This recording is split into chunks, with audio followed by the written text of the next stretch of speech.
Laws of irreversibility.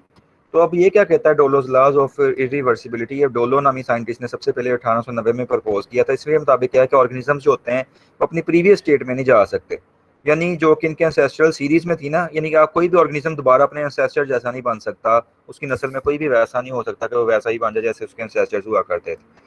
तो डोलोज laws of irreversibility में अगर आप देखें तो जो है एवोल्यूशन जो होती है सिर्फ फॉरवर्ड डायरेक्शन में होती है, ये रिवर्स नहीं हो सकती। और वो ऑर्गेनिजम्स जिनके अंदर मेम्ब्रेन बाउंड न्यूक्लियस होता है, उनके अंदर क्या होता है कि नेचुरल प्रोसेसेस जो होते हैं उनकी डाइवर्सिटी जीन्स की या ट्रेड्स की बनवा रहे होते हैं। तो इस बिलीफ के मुताबिक क्या है कि कोई भी स्पेसिफिक एवोल्यूशन का ऐसा तरीकाकार नहीं है जिसमें जो है वो एवोल्यूशन में दोबारा ऑर्गेनिजम्स जो होता है वो पीछे की तरफ जा पाए। अब कोप्स लॉ जो है इसके मुताबिक क्या है कि एवोल्यूशनरी ट्रेंड्स जो होते हैं इसमें बॉडी साइज जो होता है वो ऑर्गेनिजम्स का इंक्रीज हो रहा होता है कोप्स लॉ के मुताबिक। यानी फॉर एग्जांपल अब ईओसीन एंसेस्टर जो है मॉडर्न हॉर्सेस के, अगर आप देखें तो उनका साइज काफ़ी हद तक छोटा हुआ करता था, लेकिन with the passage of time आपको पता है कि हॉर्स को अगर आप देख लें तो ये with the passage of time इसका साइज इंक्रीज करता चला जा रहा है। तो ये कोप्स लॉ को जो है वो शो किया जा रहा है यहाँ पे, ठीक है ना। तो इसके मुताबिक क्या है कि ऑर्गेनिजम्स ने with the passage of time इनके अंदर एवोल्यूशन ऐसी हुई है ट्रेंड्स के मुताबिक कि ऑर्गेनिजम्स ने अपना साइज जो है वो इंक्रीज किया है with the passage of time.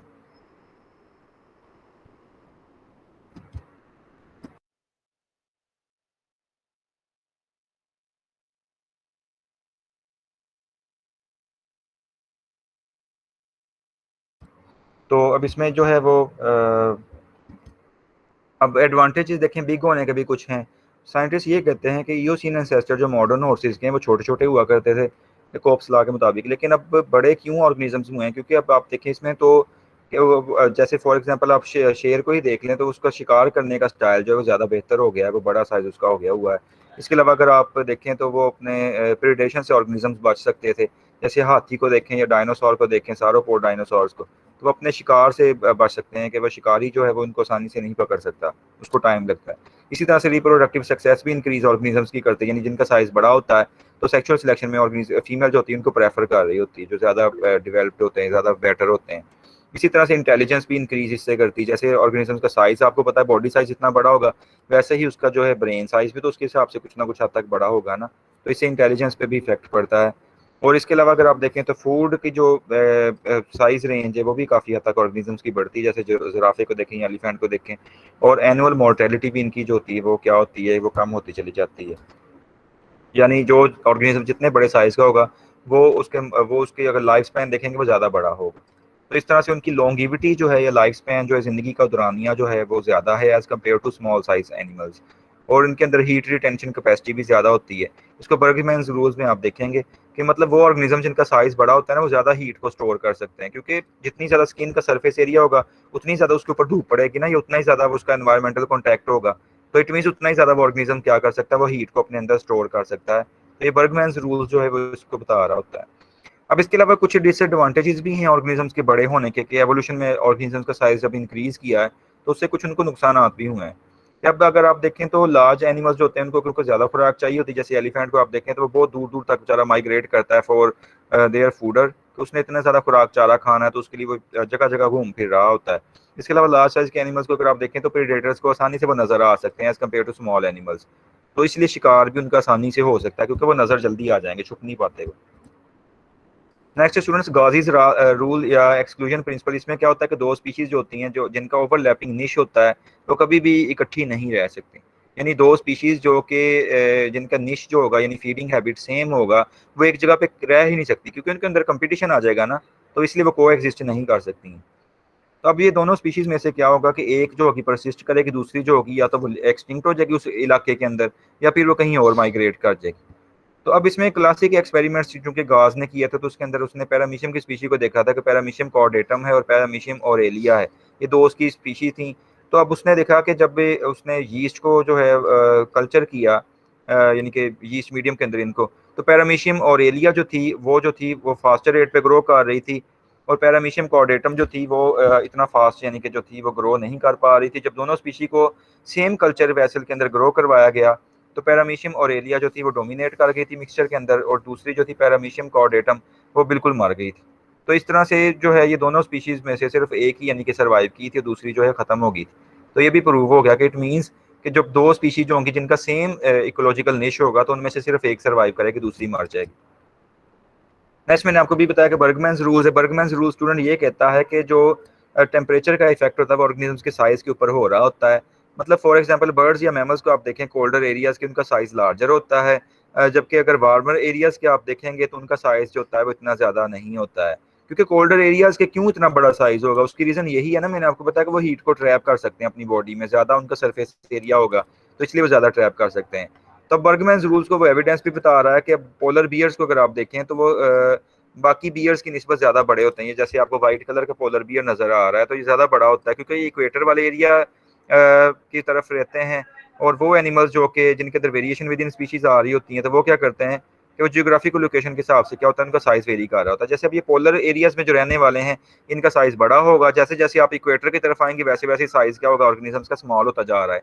यानी गर्म खितों वाले जो रीच है उनका साइज छोटा है, जो ठंडे खितों वाले उनका बड़ा होता है। ठीक है जी स्टूडेंट्स, ये हमारा आज का लेक्चर था। इसमें कोई क्वेश्चन हो तो आप कर सकते हैं। Trends and rates of evolution था हमारा आज का लेक्चर। पहले आपको रेट्स पढ़ाया है एवोल्यूशन का, अब ट्रेंड्स आपने पढ़ा है कि ट्रेंड कैसे चलता रहा है, एवोल्यूशनरी ट्रेंड। जी, एनी क्वेश्चन स्टूडेंट? सर एक बार यानी कि वो जी समरी बता दें। जी ताहिरा, सर समराइज कर दें इसको एक बार। समराइज यही है, देखें ना बच्चों, इसमें ये बताया गया है कि ट्रेंड्स क्या होता है, एवोल्यूशनरी ट्रेंड्स के ऑर्गेनिजम्स जो हैं with the passage of time कैसे कैसे उनका जो है वो किस तरफ एवोल्यूशन होती रही। और एवोल्यूशन की आपने कई तरह की टाइप्स चूंकि पढ़ी हुई इसके अंदर ये आ जाती हैं। मतलब इसमें कन्वर्जेंट है, डाइवर्जेंट एवोल्यूशन हुई है और ग्रेजुअल चेंज ऑर्गेनिजम्स के अंदर आया है, माइक्रो एवोल्यूशन हो सकती है, मैक्रो एवोल्यूशन हो सकती है। ये इसकी आउटलाइन थी ना ये वाली बेसिकली यहाँ से। तो अब ये ट्रेंड्स था पहले हमने देखा। तो ट्रेंड में क्या है, इसकी डेफिनेशन भी यही कि डायरेक्शनल चेंज और के अंदर आ रहा होता with the passage of time.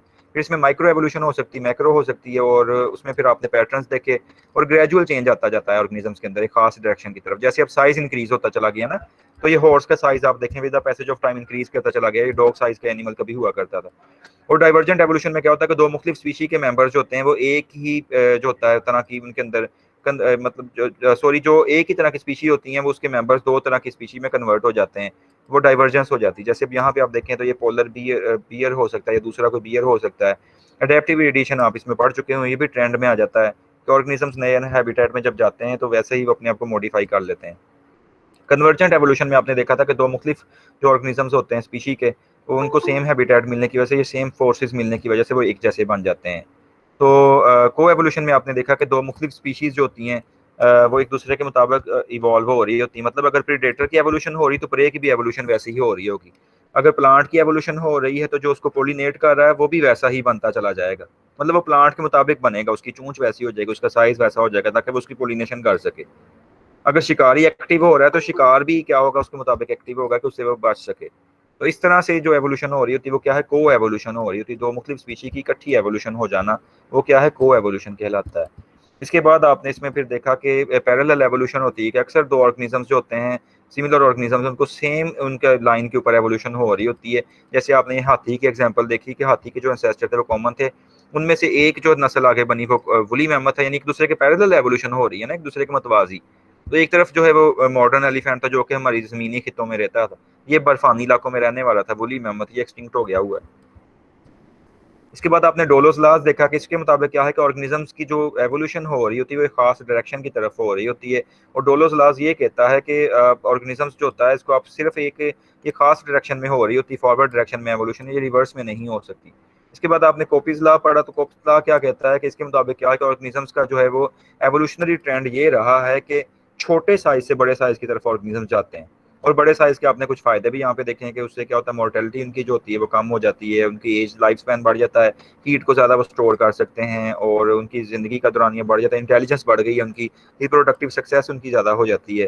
तो लेकिन डिसएडवांटेज में आपने दो पढ़े कि उसमें क्या होता है कि उनको खुराक ज़्यादा चाहिए, दूसरा ये है कि उनका साइज़ जो होता है प्रीडेटर्स के हवाले से अगर आप देखें तो वो आसानी से नज़र आ सकते हैं, तो प्रीडेटर उनको खा जाएंगे। बाद में गाजीज रूल आपने पढ़ा या एक्सक्लूजन प्रिंसिपल भी इसको कहा जाता है कि इसके मुताबिक क्या है कि दो मुख्तलिफ स्पीशी के मेंबर्स एक जगह पे सर्वाइव नहीं कर सकते।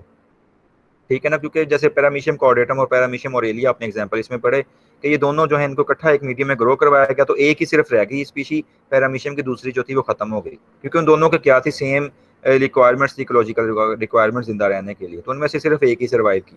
Next Bergmann's rules. Bergmann's rules में आपने देखा कि जो टेम्परेचर का इफेक्ट होता है वो साइज पे एनिमल के बहुत ज़्यादा असरअंदाज होता है, क्योंकि बर्ड्स या मैमल्स को आप ठंडे इलाकों के देखें तो उनका साइज बड़ा होगा, जो गर्म इलाकों के होंगे उनका साइज कम होगा।